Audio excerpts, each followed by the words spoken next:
Now I come to shadow integration. Maybe you've heard about shadow work and about getting to know our shadow, our dark side, and getting to know it and finding out more about ourselves.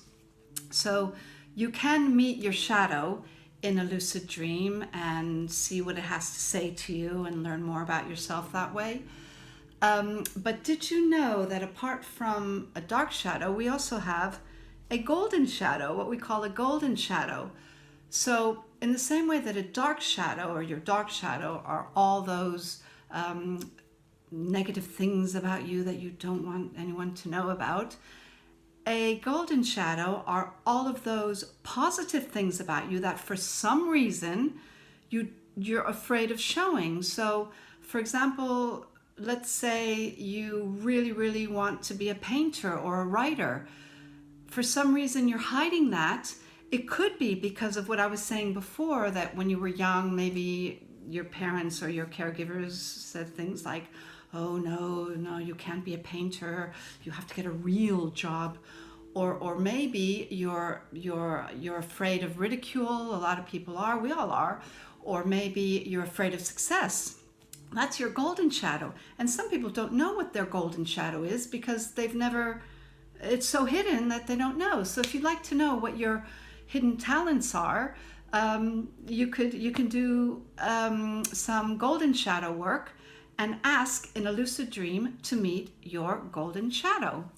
So I have an interesting story about that. I had, in one of my very early lucid dreams, I dreamt that I saw this, I became lucid, and I dreamt that I saw this kind of, she looked, well, I didn't know it was a girl. I didn't know it was a woman, but it was like a turtle. It was like a sinister looking.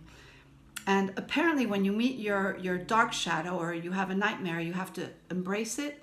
So I saw this thing. I said, oh, I guess I have to embrace it because that must be my shadow. That must be my, and so I kind of went over to it. And I said, oh, I guess you're my shadow. I guess I have to hug you. And we had this kind of awkward hug. And I said, oh, you're my shadow, right? You're my shadow. Because this thing was like really up. And then that's when I knew it was a woman, because she answered in a female voice. And she said, no, I represent everything that's strong within you. So that's quite an interesting story. So now whenever I'm facing a challenge in my life, I just think I call her Turtle Woman. Turtle Woman. She's, everything's strong within me. So doing shadow work, it's not scary. It's actually very revealing, and it can reveal a lot of surprises like me and my turtle lady.